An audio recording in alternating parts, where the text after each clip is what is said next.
the temperature's dropping, Kraven the Hunter is bombing out of movie theaters, the John Travolta as Santa Claus Capital One commercial is back at Regal. It really is the most wonderful time of the year. It's beginning to look a lot like Christmas.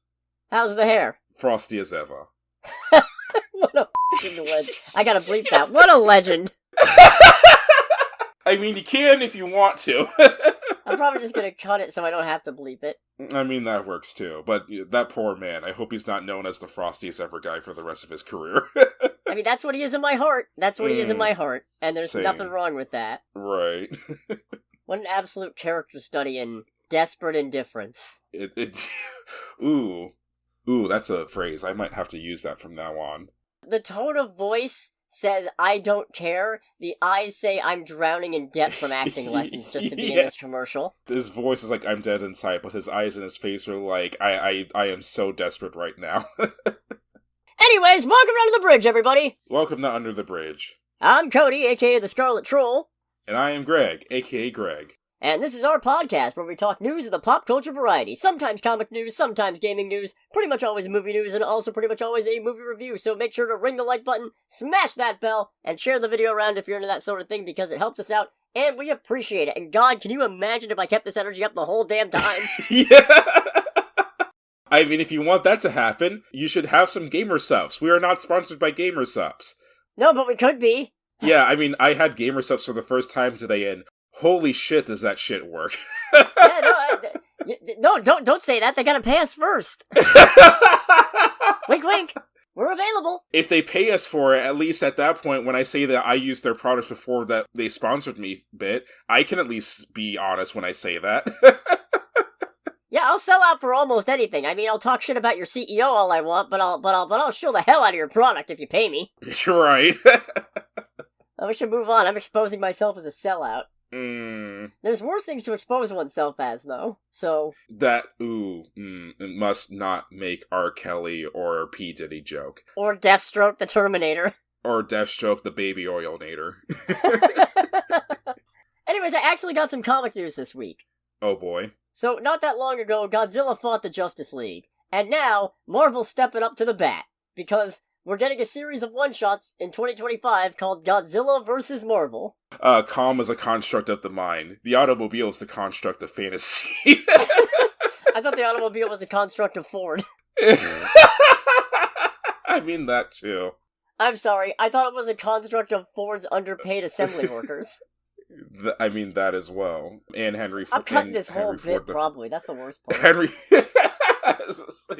Something summary, Henry Ford was a raging anti-Semite. Now I have to keep it in just for that. I might cut part of it. There's just a beep, and then it's like me coming in with like calling Henry Ford a raging Semite, which is an objective fact. That's great. Anyways, Godzilla, he's fighting Marvel characters. There's going to be 6 different one-shots. Each is taking place over different time periods. The first one's going to have Godzilla vs. Fantastic Four, but it's not actually about Godzilla versus the Fantastic Four. It's the Fantastic Four versus King Ghidorah. Okay, so why? Because I feel like having Fantastic Four fight Godzilla would be cool in of itself. Well, it's going to have Godzilla and the Silver Surfer teaming up, because apparently King Ghidorah is going to be the Herald of Galactus. I'm sorry, what? Yeah, Ghidorah is the Herald of Galactus. Oh, I fucking hate this. I love this. This is the bit where it's like, the more you know, but instead of like, the more you know over rainbows, it's just my head. I fucking hate this. Yeah, it's either, I fucking hate this, or this is why I don't read the comics. This is why you should read comics. Right. Apparently, the Hulk, Spider-Man, the X-Men, and Thor will also feature across these one-shots, which I think accounts for 5 of them. So I wonder what the 6th one is. Probably Avengers. Or Doctor Doom. Or Doctor Strange. I feel like Doctor Strange versus Godzilla would be a more realistic matchup. I cannot believe that sentence just left my mouth. No, you know what? Doctor Strange has a pretty good shot against Godzilla. Actually, you know what? This is gonna sound sacrilegious, but hear me out. I think Doctor Strange is a little out of Godzilla's weight class. Oh, like Doctor Strange could whoop Godzilla? I think so. Hmm. All he has to do is shield himself from one atomic breath and then banish Godzilla to the dark dimension. I mean, fair. That is true. Oh! Oh, I got it! Hmm. Giant Man! That would be fitting. That would be fitting thematically. Imagine Scott Lang's giddy glee at getting in a kaiju fight with Godzilla. Oh man, that would actually fit his character perfectly. Oh man, I like that. Yeah, that's pretty good. So, Marvel Editor-in-Chief and Cultural Appropriator C.B. Cebulski said... Is this the one who pretended to be Japanese? Yes, it is. Okay, I want to make sure I was thinking of the right person. Yep. We approached Toho initially for our reprints, but a while after those conversations, it was clear that both of our teams were excited to do more together. I mean, he was probably like, get this fucking idiot out of my face. Oh, that's right, he had to talk to Toho! Yeah! That makes it even funnier! Yeah, it's like, hey, I'd like to do your thing. It's like, get the fuck away from me. These crossovers started coming together over that time in direct collaboration with Toho, and we felt the perfect time for them was Godzilla's 70th anniversary next year. We've been thrilled to work with them on these, and we hope this will be a sign for more exciting projects to come. Whenever you say, Akira Yoshida... Oh God, that's still so cringeworthy that he did that. I'm never not gonna roast this man over that. Would you say that to his face at, like, a meet and greet? Yeah. Okay, good. Very good. Along with Bring Back the Spider Marriage. You probably... Oof. Stop making Peter Parker miserable. Or at least let him be different miserable. Yeah, I mean, you're not wrong, but I feel like if he's different miserable, that still has the problem of him being significantly miserable. He doesn't need to be miserable all the time, but, it might be interesting to watch him go through, actual evolving as a human being misery. It's like, but this isn't about that. This is just life. So yeah, I'm looking forward to this, now that I've started actually getting single issues, because, well, Ultimate Universe, and I want to support that, partly because Spider-Man is married. I guess there's room for me to get these, or maybe I'll wait for a trade paperback, because at 6 issues, I'm sure there's gonna be one. Oh yeah, there's probably gonna be some kind of, like, hardcover collection. Almost definitely. Yeah. Warner Brothers apparently thinks they're too cool for Sesame Street. Oh, please. Well, it turns out Warner Brothers Discovery has opted not to renew their output deal between Sesame Workshop and HBO and Max. So what does that mean? There's just not going to be any more Sesame Street? No, what it means is Sesame Street needs to find some other streaming service to partner with to help fund new episodes. However, they're continuing to license episodes from the Sesame Street library through 2027, and the current season will still be available on Max starting next month. What is going on at this company that they're like, you know what, we don't want to renew our lease or whatever with the biggest children's show on the planet. Here's what we hate. Sesame Street, Looney Tunes, and Batgirl. Yeah. It's not a good look. It's such a strange collection of things to dislike, honestly. Well, let's see. Children, check. Women, check. That's not where my brain was going with that, but it does make more sense. Man, I should probably cut that joke, but I'm not gonna. That's staying in. Everyone abandon ship. Women and children do not go first. Last. No, apparently Max is pivoting to focus more on adult and family programming and putting less emphasis on kids' fare, which is the reason why they're not continuing the deal for new episodes. That's stupid. I feel like it would make more sense if they actually had an established streaming platform for children, but they don't, as far as I'm aware. So, that's just kind of dumb. I mean, they cut the HBO out of HBO Max, because, HBO has that associate... God! What are they even doing? Being stupid. I think that's the ultimate answer. I haven't watched Sesame Street in a long while, for obvious reasons, because, I am not still a child and I do not have a child, But we are man-children. Look, man, Count Von Count, he's my favorite Muppet, alright? Well, okay, he's my favorite Sesame Street Muppet. He's not Statler or Waldorf. Last seen at the Game Awards, making fun of Jeff Keighley. Yeah, it's like, oh yeah, Keighley's down there, it's like, he's friends with Kojima. Yeah, does Kojima know that? Somehow, I feel like Keighley was still offended by all the roast despite the fact that he must have been in on it. Yeah, you can kind of see it on his face a little bit, where it's just like, he's like smiling angrily. I'm like, bro, it's part of the show. You have to know they're gonna rip into you. I didn't realize this, but apparently Sesame Street had been on HBO since 2016. Oh, no kidding. Yeah, that's... Wow, okay, that kind of makes it even worse that they're not continuing that part. It's like, wow, okay, so... Fair. I'm sure it won't be that hard for them to find a new partner for making new episodes, because, I mean, it's Sesame Street. It's an institution at this point. Yeah. I'm sure there are people lining up chomping at the bit to have Sesame Street on their service. I think Disney might have been working with them at some point. Okay, anybody but that. No, I definitely don't want that, but I feel like, synergistically wise, it would make sense. It would, unfortunately. Okay, anybody except them and Sony. Wait, Sony doesn't have a streaming service. They can't partner with Sony. That would be the thing to make Sony go. It's like, maybe we should make a streaming service. Sonamy Street? No, that's terrible. Oh, that hurt. I hate... That physically hurt me.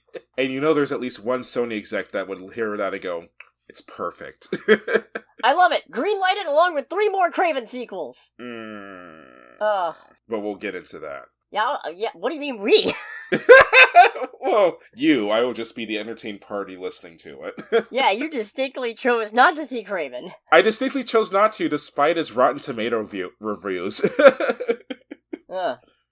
Oh, here we go. Some news about Avengers Doomsday that doesn't make me want to not see the movie. Wow, that's a rarity. Right? And it's that Hayley Atwell's coming back. Oh, shoot. What has she been up to as of late? Let's see. Well, she's been Agent Carter in a few different things, including What If. Okay. I haven't really seen her in anything other than that, except for, Multiverse of Madness, but that was 2.5 years ago at this point. God damn. Yeah, I was just saying, outside of Marvel stuff, because after... Oh, she's in the new Mission Impossibles! Oh, that's right, she is. I forgot about that. Yeah, I haven't been keeping up with those. That's my bad. Right. Oh boy, what else? What else do we got? Oh, she's in Paddington in Peru. Oh, nice. Alright, yet another reason to see that movie, aside from the fact that Paddington 2 made me cry. It's Paddington 2. Man, it's so much rewatching The Unbearable Weight of Massive Talent. That scene is so much funnier after watching Paddington 2. And realizing that he was right. Pedro Pascal was right. Yeah, because it's the thing of, Pedro Pascal was right that Paddington 2 is a fucking masterpiece, but it's still really fucking funny watching Nicolas Cage and Pedro Pascal cry over Paddington 2. That is pretty funny. So, yes. I couldn't tell you why this doesn't upset me. Okay, yes I can. A, because it's Hayley Atwell. But yes. I think it's also because Hayley Atwell never really stepped away from the MCU to begin with. I mean, her character got put on pause a bit, but between her being in Endgame and getting her own show, and then being alternate Peggy Carter across different projects, it doesn't really feel like she's gone away the same way that it felt like Chris Evans or Robert Downey Jr. went away. It's more like saying, hey, who's somebody else? It's like saying, hey, Doctor Strange is back for Avengers Doomsday. Oh, yeah, okay. Yeah, it's like, alright, that's cool. Exciting. Yeah. I'm excited, but I haven't seen them in a few years, so I don't exactly know what to get excited over. It has been a minute for No, he was in What If as well. Fair. Okay, I mean, obligatory. I'm bad at watching the Disney Plus shows, but... But really, that's it. Aside from Multiverse of Madness. Huh. Right. No, I think it's just because with Evans and Downey Jr. specifically, it feels like a cynical, our bass-ackwards attempt to prop up the new main characters of our sagas by having 50 of them right off the bat, and then not following up with any of them. It hasn't worked out. What do? Bring back the guys who have been gone for 6 years. Yeah. Okay. Bring in that sweet, sweet fan service. It simultaneously feels too early and too late for this move, you know? Yeah. It's too late in the multiverse saga, but it's too early in terms of real-life time passing. But anyways, that's not what this is about. That's gotta be a new catchphrase. It's right up there with like, comment, subscribe, but shut the fuck up. Yeah. I mean, for you, that's not what this is about, and for me, it's probably, but we're not here to talk about this at this very moment. Yep. No, important point is, yeah, more Hayley Atwell. Sure. Whenever you want. Yeah, and it's like, and that doesn't make you angry. Nope. Actually, the opposite, actually. I'm actually decently excited about that. It's the whole thing of, I forget the actor's name, but the actor wearing this umbrella in Community where it just goes, I'll allow it. Alright, here's some interesting DC news. Mm-hmm. A Clayface movie. Why? Is it Harley Quinn Clayface? No. Unfortunate. Just like that, you lost me. James Gunn has suggested this is actually going to be set in the main DCU, rather than being a standalone story or connected to Matt Reeves' The Batman. So that's interesting. Mm-hmm. Apparently, Mike Flanagan, who is writing the script, is conceiving it as a horror thriller tragedy and isn't planning to portray Clayface as a villain, which... This is perfect for Harley Quinn Clayface, dude. You'd think this would make me upset, because nothing makes me madder than making movies about comic book villains and trying to turn them not into villains. Ain't that right, Kraven? Yeah, I was gonna say, like Kraven the Hunter. Oh, but I'll get to that. I almost said we, and then I thought, what do I mean, we? I didn't see the movie. But actually, Clayface has had a heroic stint. Actually, pretty recently, even. Oh, no kidding. Yeah, they undid it, but for a while there, he was helping out. Of course they did. Yeah, status quo is gone. It's all the illusion of change. Yada yada yada. Spider-Man to stay single, but. No, Clayface for a while there was helping out the Bat family and such. Had a pretty close friendship with Cassandra Cain, I think. So. Oh, okay. Yeah, and I mean, Clayface. There's a couple of different ways you can go with Clayface. I want them to do the Mud Monster, but. I wouldn't be surprised if they used the Mud Monster sparingly, or even just made him just an actor, which I think the original was. Yeah. Because there's been like 8 of them, too. That's the messed up part. There's 8 Clayfaces? There's a bunch of Clayfaces. Are they all the same individual, or just people taking up the mantle? No, it's different people. Okay. How would there be 8 Clayfaces and they're all the same guy? I mean, it's a comic book, so you know what? That's not that. Yeah, that was going to be my answer. It's like it's a comic book universe. Yeah, you know what? That was silly of me. The only consistency for the longest time was that Uncle Ben was dead, and if I remember right, even that didn't stay forever. Well, I mean, he's still dead in the mainline universe. If we're counting alternate universes, nobody stays dead, because hey, look at that! Ultimate Spider-Man, Uncle Ben's alive. Yeah. But Aunt May is dead. Right. The bill comes due, always. Baron Mordo said it. Fair and valid. Now, what's really interesting is this Clayface movie actually has a release date. Oh, no kidding. September 11th, 2026. That's not a good date. I'm not gonna comment. Anyways, now that I've cut that entire bit because it got a little too political, and also Luigi Mangione did nothing wrong even if he did it.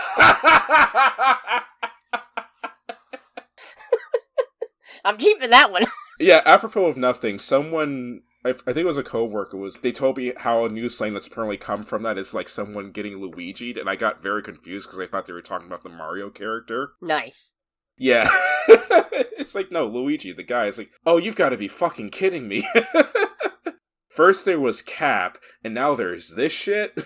Also, interestingly, it's been revealed that Dick Grayson, Jason Todd Robbins movie called Dynamic Duo that we discussed previously, that one has been set for June 30th, 2028. Wow, that's a long ways away.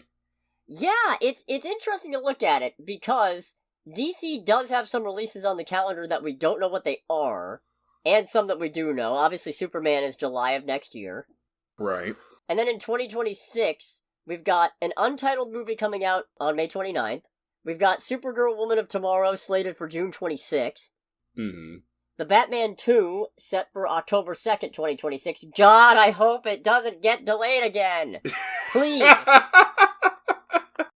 That movie will come out before Blade. Oh. Yeah. And then another untitled movie set for March 5th, 2027. So some movies we know, some we don't. It's interesting how they're dating things that weren't part of that initial release slate, but that is keeping true, I suppose, to Gunn's statement that no movie's gonna go ahead without a script that he's satisfied with. Fair.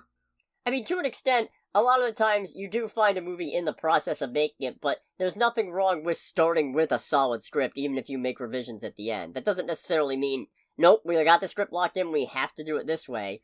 But I respect the idea of not moving forward until you're at least satisfied with it. I mean, I feel like it's a good idea to have that, even if you don't stick with it. Like, you shouldn't be confined to it, but I feel like, if nothing else, it would make smoothing over the creative process a lot easier, if that makes sense. Yeah.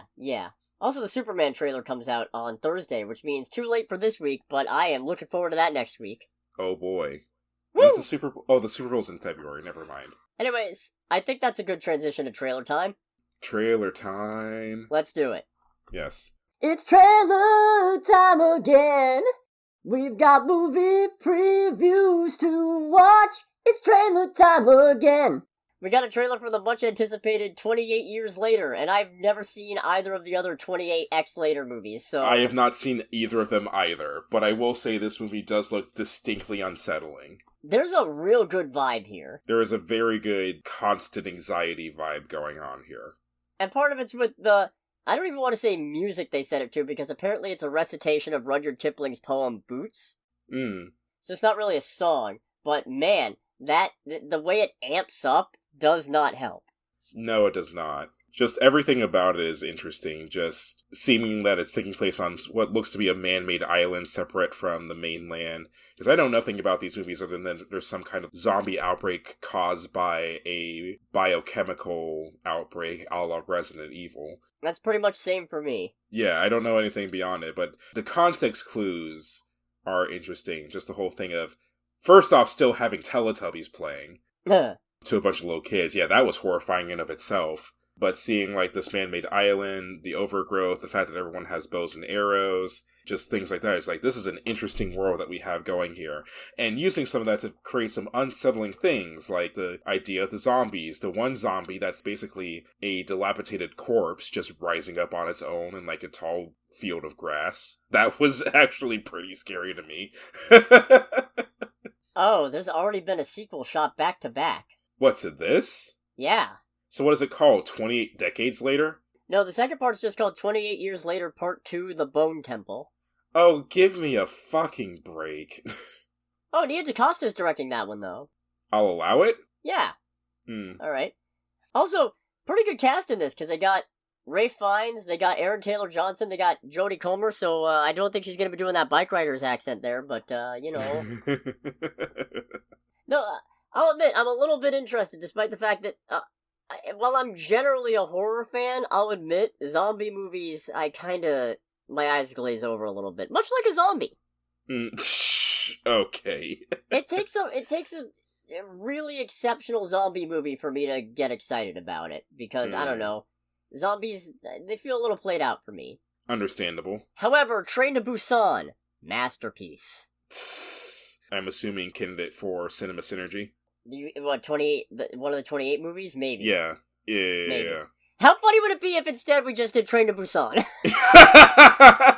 Another zombie movie? Sure. I mean, I've never seen that movie either, so that would also fit. Yeah, no, we'll see, though. We'll see. Hope everybody enjoys the one that comes out, for this month. You'll see what it is. So then we also got a trailer for The Brutalist, and I feel like last time a trailer came out for this, we skipped it because there wasn't much to glean from it. Yeah, there wasn't much to glean from it, and it was kind of doing the thing of, and I really, really hope this is not a trend for a lot of other major trailers, but it was still doing the thing of, like, having text go over top of the actual film, which was annoying to watch. Yeah. But we definitely got a lot more context in this, in it being, set during or right after World War II. Yeah, right after World War II, following a family who have emigrated from Europe to New York. And that really is something where I'm shocked that there's not much more talked about that, or a lot of movies that go into that, because that was such a very interesting and key time in American history. So, by default, I'm interested in it on that alone. Yeah, you know me, historical dramas don't automatically catch my interest, but this one looks solid. Yeah, no, it definitely looks quality for sure. Does A24 distributed it? Did they produce it as well? Looks like no. Okay. I mean, I definitely get some A24 vibes from the marketing, so that's why I was like, huh. It's definitely, this is a movie where I see them picking it up, yeah, 100%. Yeah, and again, we've got a good cast. We've got Adrian Brody, we've got Felicity Jones, who... I think the last thing I saw Felicity Jones in movie-wise was Rogue One, because I think she's been doing a lot of theater things over the last few years, but I might be wrong about that. Either that or she's popped up in other things and I just did not notice it. Now I'm checking, because now I'm curious. Yeah. Okay, yeah, Rogue One, and then leading lady parts. On What? the basis of sex. Definitely did not see that. The Aeronauts, Dragon Rider. Yeah, okay, nothing I've seen. Yeah, nothing I have seen whatsoever. Huh. Anyways. Anyway. No, this does look like I don't want to say a good time, because I'm sure it's going to be depressing, but... Oh, yeah. I mean, it'll be a time. It definitely looks like it'll be a good movie. There are certain thoughts I have given the current political climate in this country, but that's not a topic for right now. Yeah. There's a lot that can get cut out of this episode, isn't there? Oh, speaking of, we got a trailer for Looney Tunes Invade the Earth Blow Up. I was to say, that's an excellent segue if you did that on purpose. A little of column A, a little of column B. Very good. I find it really funny how this Looney Tunes movie is like, now they're coming to the big screen in a way you've never seen before, and all I could think was, actually being the Looney Tunes? Yeah, and it's like, it's not the first time they've been on the big screen, looks at Space Jam. No, but it is the first time that they've come to the movies, and it's just like, this feels like a feature-length Looney Tunes skit, potentially, and not, we gotta team up with some current celebrity and do shit. Yeah, inoperable Michael B. Jordan cameos. Oh, okay, that was actually kind of funny. It was telegraphed as hell, but it was kind of funny. I feel like I would like it a lot more if it wasn't for the movie as a whole. Yeah, that's fair. But hey, look, no LeBron James in this one as far as we can tell. Fair and valid. It's kind of hard, because I feel like on the one hand this doesn't feel the most Looney Tunes, because it does feel adapted and modern, but on the other hand, Looney Tunes has always been full of risque, smarter jokes. Right. And some jokes that feel like they're risque, smarter jokes, but are only smarter jokes because our knowledge base as a general populace has shifted. For example, never ceases to shake me up that Nimrod is not supposed to be an insult. It's actually, he's a biblical king of great wisdom, but because Bugs used the term ironically so much, people came to associate it with meaning an idiot. Oh, that's funny, actually. Right? That's some deep-rooted influence right there. Power of the Looney Tunes, baby. I think my favorite part in this trailer, though, is when they say it's up to Daffy, and everybody just goes, Daffy, the duck? And then the one guy stands up, Shadowrama Mystery Science Theater style, like, Are you kidding me? Who greenlit this garbage? I did impose you into that scene. I was like, yeah, that's a Cody moment if there ever was one. Honestly, I feel a little attacked by that. I thought that was more of a Warner Brothers executive moment. Well, I feel like you probably would be... My brain is now going and imagining a scene where that is a Warner Brothers executive, and then you get up in the seat next to him, punch him in the face, knock his lights out. I was like, shut up. This is Go peak. This is peak right here. This is peak cinema. You shall perish. I'm not gonna say this looks like peak cinema, but I've been surprised before. Case in point, Teen Titans Go to the movies. Yeah, I mean, even I will have to begrudgingly admit that one. I hate the show. I hate the show. But the movie is cinema. Yes. It's such a weird thing with that, too, because that movie was one where it was too much like the show for me to, like it overall, but it had the thing of having just enough small things to make me go, it's like, alright, I can give this some points. I don't know if I ever mentioned it, but it was one of those things where the scene where they're eating all, like, the food on the catering table, the fact that they gave Beast Boy vegetables is one of those things where it's just like, shit! The people who make this actually do care, because it would have been just as easy for them to just have Beast Boy gobbling down on some other shit instead. Did you say gargling? Yeah, yes. Great, no notes. Yeah. I use these vegetables to clear my throat out. Anyways, going back to Looney Tunes. Mm-hmm. I think what helps on this is the fact that they clearly haven't just crammed all the Looney Tunes into it for the sake of having a big Looney Tunes feature. And you know what? I'm a fan of that model going forward. Have specialized movies based on the situation. Maybe release Coyote vs. Acme. It's probably too late. You probably already wrote it off and got your tax break on it. But, you know... Oh my god. What is with the people that run this company? I'm just saying, maybe Luigi Mangione was the hero we needed. Jesus Christ. Man, you are going to be on all the lists before the new year starts, dude. I'm kidding, NSA. He was the hero we needed in Minecraft. And not Jack Black. Definitely not. So we also got a trailer for Novocaine. So this was one where it kept on popping in my feed over the course of the last couple of days, and I did actually watch this one all the way through because I came across it on my day off. Thank you. And it was one where it's just like, okay, fine, I'll sit down and watch it, and it's the whole thing of, I can't feel pain. Alright, this is either going to be really stupid, or actually kind of interesting. And thankfully, it did lean towards the interesting, or at the very least, the funny. It's it's definitely a very gory, but very humorous movie. Yeah, the whole time my brain was going, okay, but not feeling pain doesn't mean not taking damage? Yes, which it does, even that addresses, like, one of the people in it says, is like, just because you can't feel pain doesn't mean you can't die. So that's good. Hopefully that comes up in an actually impactful way in the movie. I did love when the one person I think is, like, attempting to torture him, and he's like, oh no, oh my god, that hurts so much, that hurts the most. It's like, that hurts the most. It's just like, and it's clearly doing a whole bit. That was really good. I'm curious to see what happens when he gets the knife through his hand. Like, is he still... I feel like what's gonna make or break it for me is he still able to use the hand, or is he just swinging his hand around? It looks like he's just swinging his hand around with the knife in it, which, yeah, okay, I can buy that. Yeah, I mean, I feel like, if anything, it'd be very interesting and very realistic. It's like, alright, I save the day, looks down, and my hand is infected. It's not even just about infected. I feel like for it to go all the way through his hand like that, that's gotta do some muscle damage. Oh, absolutely. There's no way he's clenching a fist. Yeah, not at all. Even if you take the knife out. Or if he is, it's just gonna be the most Limp Bizkit fist ever. It's the fist of Fred Durst. Oh, man. No, this looks interesting. I wasn't paying attention to when this comes out. It says 2025. March 12th. Okay. Alright. Oh! Amber Midthunder. Okay. She was in Prey. I still haven't seen that movie. I should do that. Fair. Oh, she was in Legion? Huh. Where's she in Legion? I gotta watch more of that show at some point.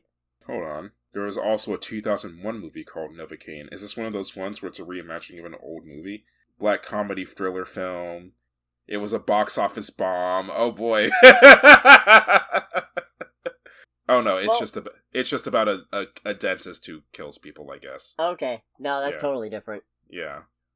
And then rounding off trailer time, we also got a trailer for Harley Quinn Season 5, reminding me that I still need to watch Season 4. Yeah, I think I still need to watch all of Season 3. Okay. Yeah, because I want to say I only watched a handful of episodes in the Season 3, and then I never picked it up after that. We gotta catch up at some point. Yeah, absolutely. Because, I mean, this still looks funny. Oh, it still looks like a good time. I do kind of enjoy the thought of Ivy and Harley Quinn being like, alright, no, Gotham's too fucked up even for us. Let's go fuck up Metropolis instead. And it's interesting because I don't know how much of it is me not having seen Season 4 and therefore missing details, but I find the evolution of some character dynamics to be interesting. For example, Lois apparently being cool with Harley.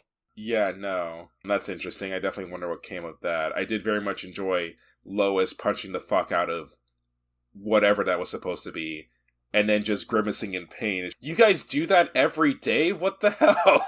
Yep. That's pretty damn good. That was pretty good. Red X is in this.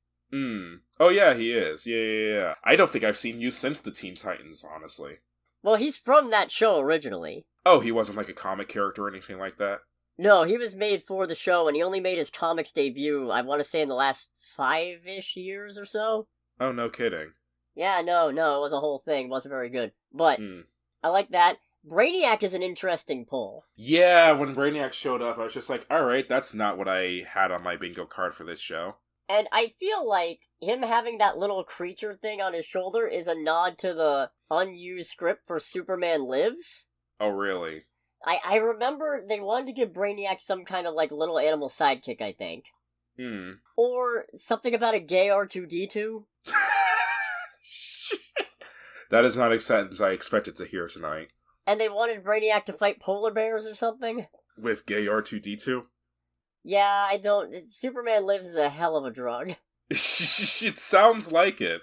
But this makes me think, yeah, I should catch up with this at some point.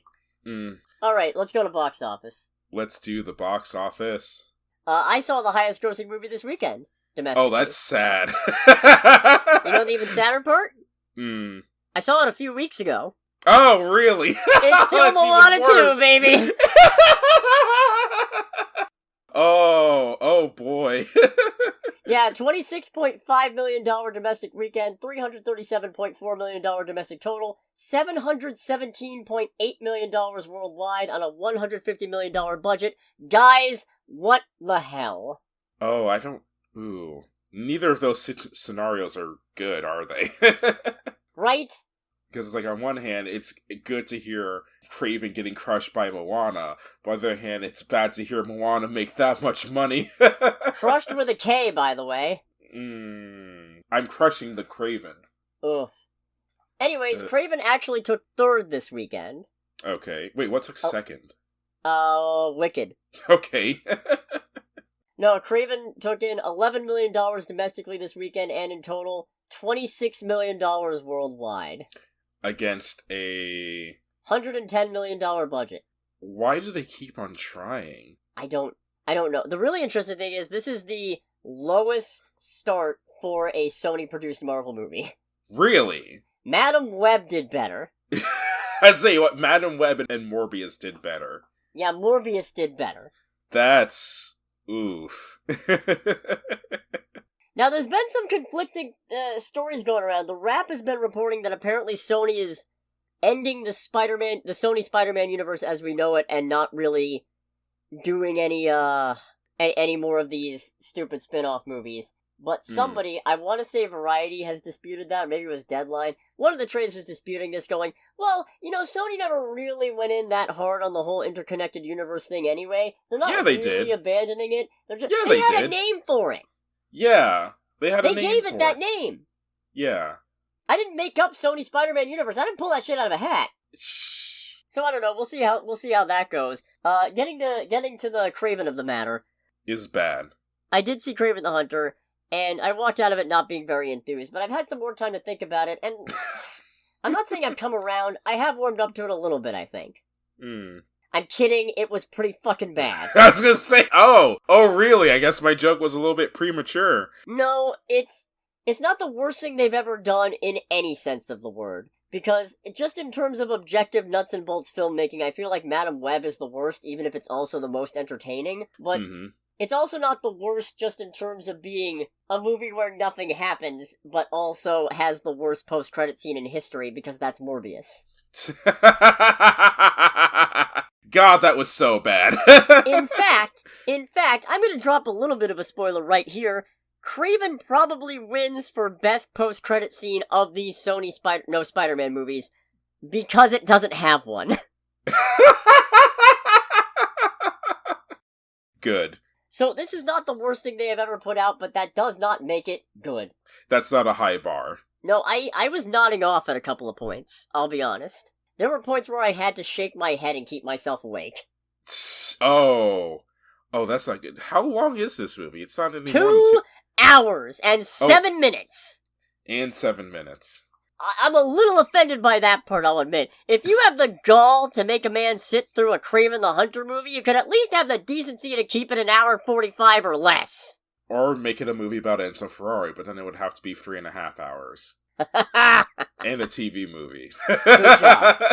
And an Italian TV movie.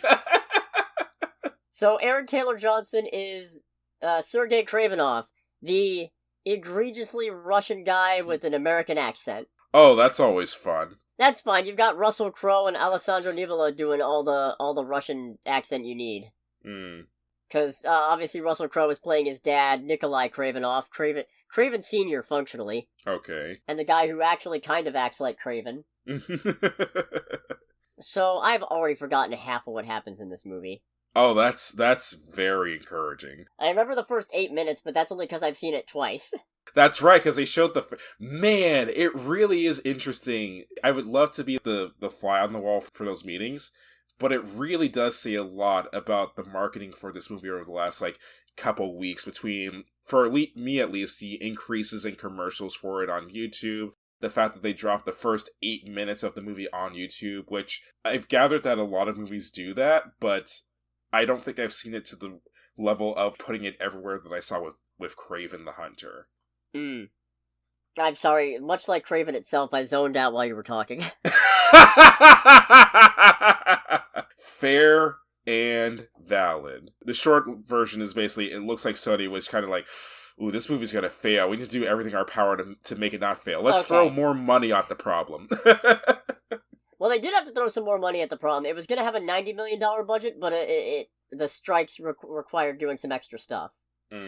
Presumably marketing for the date, because they pushed it back. Okay. I can't believe they thought releasing this at Christmas was gonna help. Yeah. R-rated Hunter movie in Christmas. Yeah, bring the kids! Yeah, that's right. This is an R-rated movie, isn't it? I couldn't tell you why. As I say, does it earn its R rating?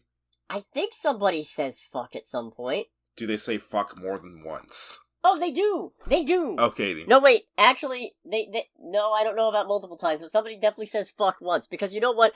These aren't spoilers. I'm gonna read some of my favorite no-context quotes from Kraven the Hunter. Okay. Amateurs. So embarrassing for us. Okay. Maybe he can figure out what the fuck is going on. Okay. And my personal favorite... this next one, my personal favorite, this is the movie in a nutshell. Okay. Well, get to the part where I start to give a shit. Oh, God. Alright, so go ahead. I mean, I guess it kind of earns its R rating at the end, but by that point it's just a little too late, you know? Too little too late. So, I guess, minor spoiler, I guess, but it's... Kraven fucking dies. No. So, the trailers make it look like he gets his powers from, like, lion blood. Not so, or at least it's not the only factor. It's actually a magic potion. Is there lion cultural appropriation going on? I don't like No, I don't like that. I don't like that that's the answer to that question. I don't like that the answer is I have to think about it. Okay, no, is it as bad as the, like, spider people in fucking Madam Web? No. Oh my god. I'm mostly doing a joke here, but also I actually have to think about it a little bit. Huh. If I was still doing the monthly movie awards, except in this case it would probably be yearly, I would probably have given this most Spider-Man villains wasted in a single movie. Oh, hell yeah. And I mean, some movies, like, have done quite a few. How many we got? About a few? About a few. I'm looking at Amazing Spider-Man 2 like, Oh, you fucked up Rhino, Electro, and Green Goblin. That's 3. That's hard to beat for these things, you know? Right. I was gonna say, in all this time joshing about the movie, you have not given a synopsis, really, have you? No, you're right. I haven't really done a summary of what happens in it. Okay. Anyways. Are we not going to do that today? I don't fucking... care. It's got the real Morbius problem of people just say shit and things just happen. People talk smart while being clearly idiots, but things happen anyway. The main reason I'd rate this better than Morbius is that it kinda has an ending. And it doesn't have a post-credit scene. It doesn't have a post-credit scene. Those are the two main things it has over Morbius. That's pretty much it.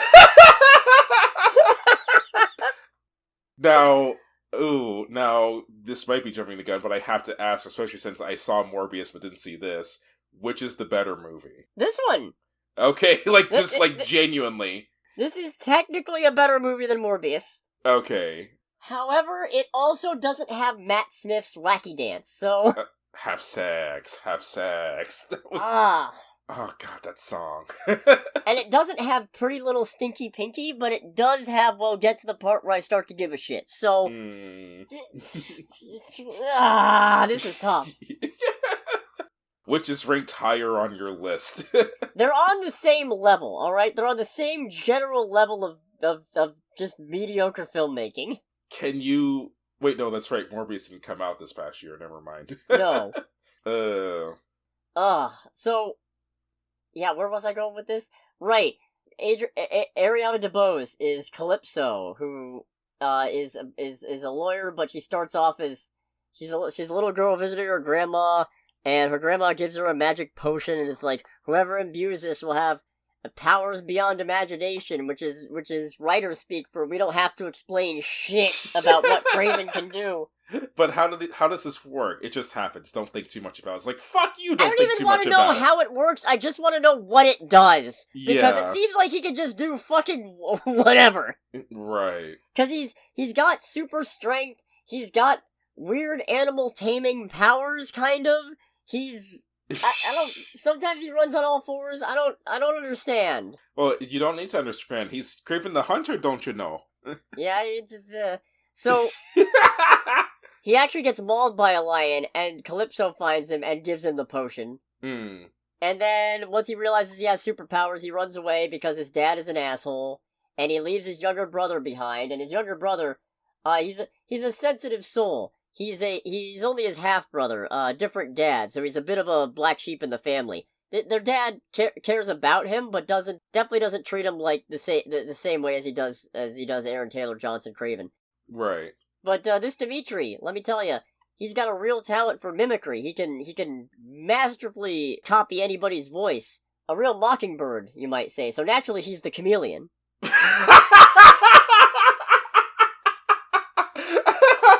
I was going to say, is he a mime? And I was like, wait, is this a character called the Mockingbird? It's like, no, he's a chameleon. It's like, not even close to the same thing, guys. I was making a joke because there is a Marvel character, Mockingbird. We saw her in Agents of S.H.I.E.L.D. Season 2, if you recall. Oh, right. Yeah. Yeah, she was supposed to get her own spin-off with Lance Hunter, but they canceled it, which is probably for the best, because anytime you put those two characters together, they were fucking insufferable. Yes.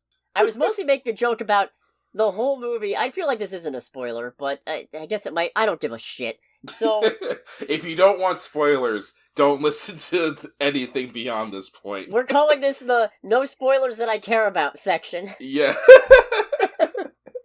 So the funny thing is, all we see throughout the movie is that he's good at mimicking voices, but his dad, I guess technically his dad, his adopted dad, functionally, Nikolai Kraven, off Russell Crowe, keeps going, he's such a chameleon, he can blend right in. Chameleons don't mimic sounds, my good sir. They change color. Yeah, they change color so that they are harder to see. Yeah, poor Dimitri's a little bit of a wimp. Gets left behind when Kraven runs away and starts hunting down criminals, and takes up the secret mantle of Kraven the Hunter, and he's What is secret about that? They don't know he's Sergei Kravenov. They don't know that Sergei Kravenov is Kraven. Wow, I didn't even see this It's a secret to everyone, don't you know? I didn't even see this movie, and I fucking hate this. Yeah, imagine sitting through it for 2 hours and 7 minutes. People paid money to see this shit. Imagine sitting through that for 2 hours and 7 minutes, knowing you gotta think of something vaguely entertaining to say to the audience. Yeah.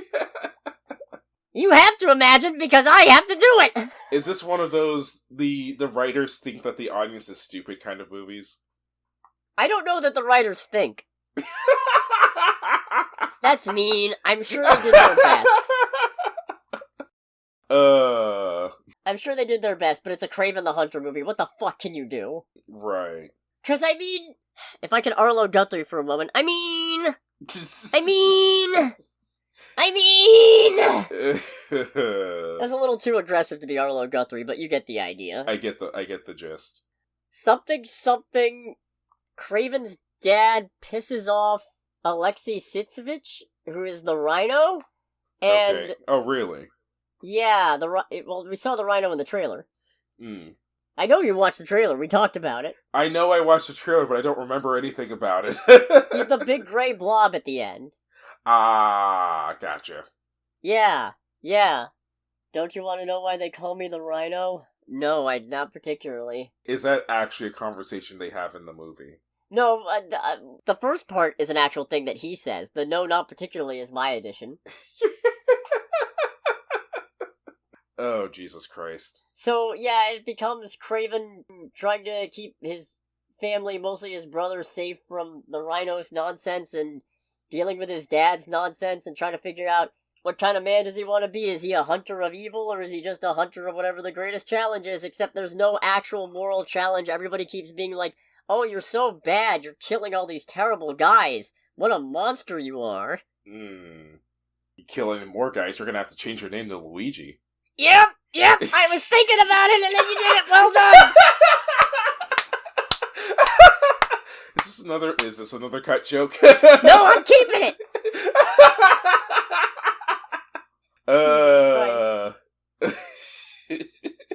It's just not interesting. No, as I say, it's because I can tell you are really trying to find anything to talk about with this film. Especially that's not a spoiler. I mean, yeah. There's a thing where they're like, yeah, the hunter, he's a legend, he kills people with all the methods of the jungle, and as far as I can tell, all Kraven does is just run up to you and beat the shit out of you. Let's see, he kills people with all manners of the jungle. So what I'm hearing is that he shoots people with AK-47s and M16s while Fortunate Son is playing in the background, right? Oh, let's see. I think, yeah, it's just not great. You don't say. It's just dull. It's a dull fucking movie. Okay. So, to answer the question of should you see it, no, but I mean, on the upside, it seems like you already aren't, so... Yeah! I see. Good job! I was gonna say, is like, you're probably very happy about this movie bombing right now. You're doing terrific, guys. Keep it up. Maybe we'll never have to see another one of these again. Vote with your wallets. Vote with your wallets! Yeah, don't go see this. It's bad. Yes. Take my word for it. Trust me. So, how quickly before you get the steelbook of this to put on your shelf? It's gonna be a while. And also, I'm not getting the steelbook. Okay, fair. Yeah, no, there's not a single Sony movie, maybe Madam Web, that I'd get a steelbook for. There's not a single... Oh, wait, nope, never mind. I think I might already have Madam Web on disc, so probably not, but if I was gonna get one for any of them, it would be Madam Web. Fair. Anyways, if you don't want to get spoiled on Kraven the Hunter any more than I already have, make sure to click away in 3, 2, 1. Yeah, Ariana DeBose is just here. Okay. Calypso's supposed to be Kraven's love interest in the comics, or at least one of his love interests, I think. I don't remember if they're still a thing, but here they meet back up, and she's like, oh, you're the kid, you're the guy I gave the potion to. He's like, yeah, I am. Now I go around killing people. She goes, well, I'm a lawyer, and I think that's wrong. You want to help me out? I'll think about it. I'm sorry, what? I just got whiplash from that hardcore. Yeah, it's not great. She does shoot a guy in the eye with an arrow. Good? Yeah.